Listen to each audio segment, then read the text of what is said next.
I'm Billy S. Today I'm talking about my favourite enemy from each Soulsborne game. From Demon Souls to Nightreign, this is all about which enemies I genuinely love to fight, regardless of run or build. This will of course be based on my own experiences, which will differ from your own, so share your favourite enemies to fight in the comments below, and let's jump right in with the best enemy from each Soulsborne game. And be sure to parry that subscribe button so you can stay up to date on all my future videos. For Demon Souls, we have the Mind Flayers found in the Tower of Latria. Demon Souls doesn't have a lot of standout enemies, with some other notable creatures being the Fat Officials and the Red-Eyed Knights you face towards the end of the Boletaria Archstone. But the Mind Flayers for me have always had the biggest impact. Part of this comes down to how they're utilised, as you won't often be fighting a Mind Flayer head-on. They patrol various points in the prison of 3-1, and you'll likely be trying to stealth around them, taking them out before they know you're there. The only hint to their incoming approach being the faint ringing of a bell and the sudden burst of magic as they paralyze you within their grasp. There's nothing quite like being picked up and impaled by a Mind Flayer spike. It doesn't get any less painful no matter how many times it happens. Now, I will admit that the Mind Flayers in both 3-2 and 3-3 are a little less up my alley. The 3-2 Mind Flayer that guards the boss gate to the Man-Eaters has a 50-50 track record of being a pushover or being the toughest obstacle in the game, while the Mind Flayers in 3-3 are absolute nightmares due to the small space and me not being familiar with the dodge timings of their magic. But that doesn't change their ambiance, their energy, and their difficulty. It helps to make them feel like a legitimate threat in a game where most of the enemies are either too easy or overly difficult, like the skeletons from the Shrine of Storms that I talked about in my worst enemy from each Soulsborne game video last week. You should go watch that one after you're done here. Would recommend, I heard the creator's kinda cute. For Dark Souls, we have the Silver Knights of Anor Londo. I've talked about them in a video about my top 10 enemies in Dark Souls, and I have to stress this is very much a personal pick for me. The Silver Knights are an enemy type that I am intimately familiar with in terms of their moveset and their mechanics, as Anor Londo became a major choke point for me during my first playthrough all those years ago. I was forced to learn the exact parry timings of the Knights in order to get to the Woedenaz boss fight unscathed, and now it's a muscle memory that I never mess up. The sword wielders are simple enough, with very easy wind-ups that I can handle 99% of the time, with the occasional 1% mess up if I'm not paying attention. But it's the spear wielders who messed me up for the longest time. Due to the larger weapon size, it's harder to tell when the proper moment to parry should be, which led to a lot of trial and error to get better. Once you get the hang of it though, it feels fantastic to parry the house down boots. Naturally, this also encompasses the Silver Knight archers, some of which you find inside the cathedral. Others you find outside, like the infamous Anor Londo archers, and I don't know about you guys, but they've kind of Stockholm syndromed me badly, because I always enjoy myself running up to them now. I know the best strategy to deal with them safely, which involves beating the knight on the left first, then focusing the right one when he's alone. And the fact that you're doing this all above the void with one wrong step leading you to a gravity death, it's kinda exhilarating, no? I don't expect people to agree with this take, but I think it makes sense that the enemies I'm most familiar with would end up as my overall favourites. For Dark Souls 2, we have the Hyde Knights from Hyde's Tower of Flame, though that's only in the Scholar of the First Sin version. My love of the Hyde Knights actually comes from the original release of Dark Souls 2, where they were arguably utilised in more interesting ways. In the original, the Hyde Knights were placed at various points in the game where they would simply rest against the environment. They would only attack the player if the player instigated a fight with them first. So for example, this room in Scholar of the First Sin that was littered with enemy hollows originally had a singular Hyde Knight that you could fight at the start of your playthrough. And these guys have tough melee movesets that I still don't really understand to this day. They have quick wind-ups, meaning you can never let your guard down around them, and yet I loved how they were always optional encounters that you could choose to get involved with. This changed in Scholar of the First Sin as they moved all the Hyde Knights back to the Tower of Flame, which, sure, it makes sense with the lore, but it makes them feel less special as a result. They're still absolutely brutal and optional for the most part though, though, until you beat the Dragon Rider. Once the Dragon Rider goes down, all the Hide Knights become permanently aggroed onto you, making the area 10 times harder, especially if you haven't beaten the old Dragon Slayer yet, as you'll have to fight through a ton of them just to reach that boss arena. At the same time though, that is low-key so fucking funny. FromSoft are trolls, and nowhere is there anything more trollish than what they did with the Hide Knights in Scholar. I have to respect the hustle. For Bloodborne, it's the old hunters of the DLC. I knew immediately that I wanted to talk about hunter-type enemies, but while thinking about which ones were my favourite in the game, I knew the hunter encounters in the base game weren't always my cup of tea. Some of them were too tanky, some of them came in packs so you get ganked constantly, but the old hunters in the Hunter's Nightmare often approach one at a time, have brand new weapons that were new to the game when the DLC first came out, and manage to balance the level of aggressiveness and difficulty extremely well. They start by showing up, slaughtering the frail beasts of the nightmare before turning their attention to you, and it's always a battle. Dodging through gunfire, getting those hits in, and landing in some cool parries, it feels great. Later in the level, they start going for more of the ambush approach, surprising you around different corners and hitting you in areas with less room to move, so you've got to stand your ground and fight carefully to survive. I love this one encounter where you collect an item only to see a hunter's shadow hitting the ground near you before he jumps down to try and ambush you. That's such a smart setup.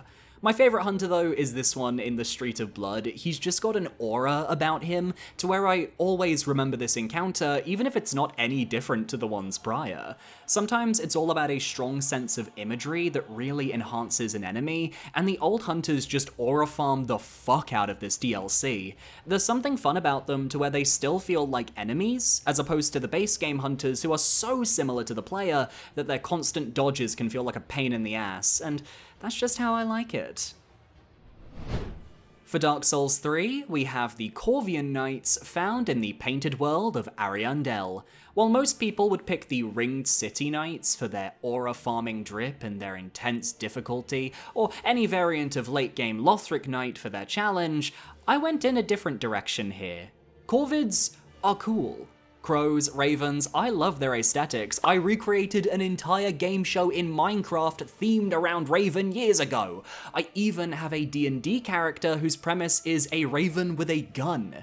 So naturally, the Corvian Knights are right up my alley. There are two variations you can encounter, the first being the Claw Wielder in the lead up to the Corvian settlement, while the other is a deft rapier user. And honestly, despite them being my favourite enemy in this game, I suck at fighting them. Their fast-hitting attacks often penetrate my defenses in a way I just can't process, and most of my fights with them involve me running away, tail between my legs, while they bounce and flip after me with the speed of a cheetah. There's a room near the end of this area with multiple Corvian Knights that I don't think I've ever successfully cleared out, that's how bad I suck at them. And yet, how can you not love the absolute drip they possess? They look so cool, looming over you, heads cloaked with a tattered fabric that, when ripped off, reveals a gangly and terrifying Corvid beneath. The fact we never got a Corvian Knight armor set is actually criminal, and the fact that we've never seen an enemy design like this since is also downright duplicitous. FromSoft, put them in your next game, don't even reskin them, just drop them in as they are. Most people don't remember them, nobody will know, and I would love you for it. Or if you don't want to do that, put them in Nightreign. Oh my god, put them in the central fortress in Nightreign instead of those pot-throwing trolls. I would kiss you, Miyazaki. For Sekiro, I picked the dual Naginata monks from Senpo Temple, as despite there being a plethora of great enemies to face in this game, I think the flippy nature of the Naginata monk is just insanely fun to me, and they act as a difficult yet surpassable challenge for your exploration in Mount Congo. They don't overstay their welcome like the Interior Ministry soldiers, nor do they ever get into insane gank scenarios with other enemies. At most, you'll have to fight 2 of them towards the end of Senpo Temple, assuming you don't just lure them towards you one at a time instead. What I love is that despite their flashiness, they're actually very fair to fight. They can somersault and leap around you, but will often have fairly telegraphed attacks to compensate for this. As long as you're deflecting, you should be able to get through many of their strikes without too much trouble, and their perilous attack can be countered with a jump kick for extra posture damage. I also think their design is extremely cool, coated in the grasses surrounding the temple so they blend into the environment. Their large straw hats conceal their faces beneath, which makes them more threatening as, let's be real, the regular Senpo monks look a little goofy by comparison.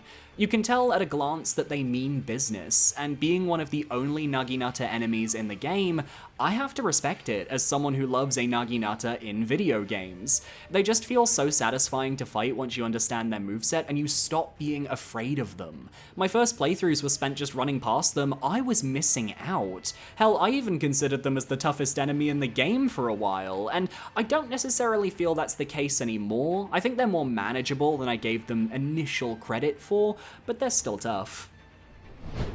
For Elden Ring, I picked the Crucible Knights. Now, you could rightfully say that I am cheating here, as they also appear as boss enemies throughout the game, but for just as many as you find in boss fights, you also find them in the open world, no boss health bar minding their own business. And honestly, I can't say that a majority of the Elden Ring enemy roster is that interesting to begin with. Maybe Messmer's Fire Knights or the Curse Blades from the DLC could take this spot if I was feeling zesty.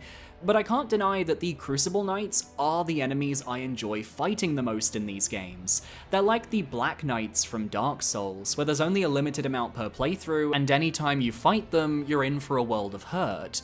Whether it's the Sword and Shield variant or the Silurian Spear variant, I love how fun yet fair their movesets are, but it's really their aspects of the Crucible that bring their fights to life. Whether it's soaring through the air, or swinging a large tail to catch you off guard, or any other aspects of the Crucible ability they have, they make their battles feel distinct and give you a real sense of progression as you fight them. They use this to great effect in the DLC with Devonia, by giving her both a unique weapon, her hammer, and a new aspect of the Crucible attack that involved her becoming a centaur to strike you down, one of the standout moments of fighting a regular enemy in said DLC. It's left me wanting more Crucible Knight variants, if I'm being honest. Go crazy, FromSoft!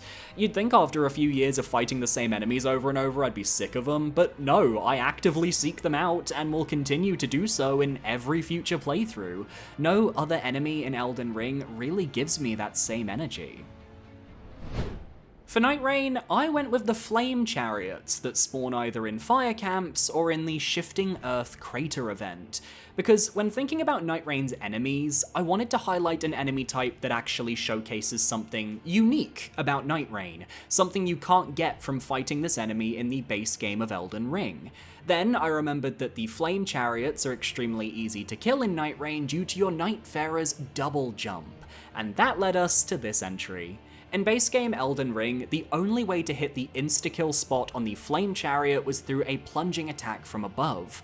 But in Nightreign, you simply hop up their backs, do a double jump, and plunge your weapon into the weak spot, causing the chariot to explode in a ball of fire. Suffice it to say, I think that's incredibly cool. Sniping these guys in the crater while running for the next Site of Grace, watching as my teammates get the next couple, is satisfying as heck. No other enemy in this game quite gives the same dopamine sensation as easily clambering up these flamethrower behemoths and exploding them from the inside. The only downside here is that they can sometimes be a bit finicky to jump up, but hey, FromSoft jank has existed for a millennia and it will continue to exist for a millennia. It's like aging wine, it just makes the taste better. I realize this is an underwhelming pick in comparison to the rest of the list, but hey, sometimes for me the best enemy is the one that makes me smile, and I definitely smile every time I make these guys explode. And that's my list. Which FromSoft enemy is your favourite? Let me know down below, and be sure to parry that subscribe button so you can stay up to date on all my future videos. My social medias are on screen now, feel free to follow me if you feel comfortable. I've got a Twitch channel, I've got a Blue Sky, and I've got a Discord, all good places to go. Or if you want, you can become a channel member, $4.99, you get a shout out in the description at the end of the video, and you get access to my Dark Souls 3 Soul Level 1 Let's Play, which is very fun, I must say. So, thanks for watching, and I'll see you next time. Adios.